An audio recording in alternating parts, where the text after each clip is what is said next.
চিপাঝাৰৰ ভূমি কেলেংকাৰী কপাইছে ৰাজ্য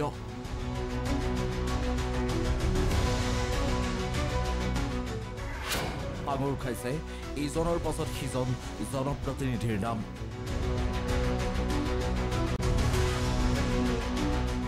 ইয়াৰ মাজতে পোহৰলৈ আহিছে আন এক ভয়ংকৰ ভূমি কেলেংকাৰীৰ তথ্য ৰাজচক্ৰ বিষয়াৰ ভূমি কেলেংকাৰীক লৈ মুখ্যমন্ত্ৰীৰ তদাৰকী শাখাই ৩জনকৈ এছিএছ বিষয়াৰ ঘৰত তালাচী চলোৱাৰ সময়তে এই ভয়ংকৰ ভূমি কেলেংকাৰীৰ তথ্য পোহৰলৈ আহিছে ম্যাদী পত্ৰৰ পৰা ভূমিৰ গৰাকীৰ নাম কৰ্তন কৰি কৌশলৰে বিক্ৰী বহিৰাগত এই কেলেংকাৰীত চিপাঝাৰ ৰাজচক্ৰ কাৰ্যালয়ৰ বিষয়া কৰ্মচাৰী প্ৰত্যক্ষভাৱে জড়িত থকাৰ অভিযোগ উঠিছে শাসক পক্ষৰ একাংশ জনপ্ৰতিনিধিৰে ঘনিষ্ঠ সম্পৰ্কৰ সুবাদতে এইসকল বিষয়া কৰ্মচাৰীয়ে এনে কেলেংকাৰী সংঘটিত কৰিবলৈ সাহস কৰাৰ অভিযোগ উত্থাপন হৈছে অভিযোগ মতে কুৰুৱাৰ কৃষক বুলেন দাসৰ নাম গোপনে কৰ্তন কৰা হয় পট্টাৰ পৰা সেই মাটি নামজাৰি কৰা হয় পৱন কুমাৰ জৈন অজয় কুমাৰ জৈনৰ নামত চক্ৰ বিষয়ৰ কাৰ্যালয়ত অতি গোপনে কৰা হয় সেই কাম এই তথ্য লাভ কৰি ন্যায় বিচাৰি চক্ৰ বিষয়ৰ কাৰ্যালয়লৈ তাতবাতি কৰিও সুফল নাপালে কৃষক বুলেন দাসে অভিযোগ মতে বুলেন দাসৰ মাটিখিনি বিভিন্ন প্ৰক্ৰিয়াৰ মাজেৰে 2023 চনৰ 17 জুলাইত পৱন কুমাৰ জৈন আৰু অজয় কুমাৰ জৈন নামৰ দুই বহিৰাগত বনিয়াৰ নামত গোপনে কৰা হৈছিল নামজাৰি শেহতীয়াকৈ বুলেন দাসে মুখ্যমন্ত্ৰীৰ তদাৰকী শাখাত এই কেলেংকাৰীৰ সন্দৰ্ভত লিখিত অভিযোগ দাখিল কৰাৰ লগতে সংবাদ মাধ্যমৰ জৰিয়তে মুখ্যমন্ত্ৰীলৈ ন্যায় বিচাৰি জনাইছে অনুৰোধ চিপাঝাৰ ৰাজচক্ৰৰ অধীনত থকা কুৰুৱা গাঁৱৰ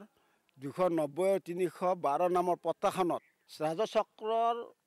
জৰিয়তে তাৰমানে ৰাজচক্ৰ অফিচৰ জৰিয়তে বৃহৎ জালিয়াতিৰে তাৰমানে দালালৰ চক্ৰ দি আমাৰ মাটিবিলাক বেচা কিনা কৰি আছে বৃহৎ বজাৰ এখনৰ সৃষ্টি কৰি আছে আৰু যদি তাক আপত্তি দখাব আহোঁ আমাক অফিচৰ পৰা ধমকি দি ওলাই দিয়ে মোৰ মাটিখিনি মানে মোৰ অবৈধভাৱে নামজাৰি কৰ্তন কৰিছে 17/7/23 তাৰিখে মাৰোৱাৰী তাত মাটিটো বিক্ৰী কৰাৰ মই জমাবন্দী কপি দেখা পালোঁ আহি আমি এই প্ৰশাসনৰ জৰিয়তে বৰ্তমানৰ মুখ্যমন্ত্ৰীৰ জৰিয়তে আমি এটাই বিচাৰোঁ যে এনে মানে চিপাঝাৰৰ ৰাজচক্ৰৰ আণ্ডাৰৰ একেবাৰে দুখীয়া দৰিদ্ৰ মানুহখিনি যাতে কিবা কৰি মুক্ত পায় মাটিৰ ক্ষেত্ৰত এনেধৰণে মোৰ নিচিনা আৰু বা কিমানৰ মাটি হেৰাই আছে একদম সাংঘাতিক দালাল চক্ৰ এটা আছে দালাল চক্ৰটো তাৰমানে এইখন ক'ব লাগিলে এখন বিৰাট দীঘলীয়া নাটক দালালেৰ লগ লাগি ইয়াত কেৱল দালালেই তাৰমানে দালাল চক্ৰৰ লগ লাগি মণ্ডলে এই কামটো কৰিছে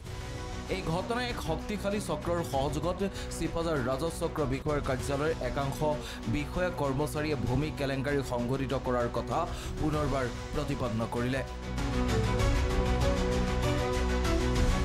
লগতে প্ৰমাণ হ'ল মাটিৰ দালাল চক্ৰ ৰোধ কৰাৰ ক্ষেত্ৰত বিফল দৰং জিলা প্ৰশাসন মুখ্যমন্ত্ৰী ডক্টৰ হিমন্ত বিশ্ব শৰ্মা যাৰ পৰিণতিত একাংশ দালালে বৃহৎ বজাৰ পাতি একাংশ খিলঞ্জীয়া কৃষক পৰিয়ালক কৰি গৈছে হাৰাশাস্তি পুংখানুপুংখভাৱে চিপাঝাৰ ৰাজচক্ৰ বিষয়ৰ কাৰ্যালয়ত মুখ্যমন্ত্ৰীৰ তদাৰকী শাখাই তদন্ত চলালে বহু ৰাজনৈতিক নেতাও জালত পৰাটো নিশ্চিত মঙ্গলদৈৰ পৰা জয়দেৱ ডেকাৰ প্ৰতিবেদন প্ৰথম খবৰ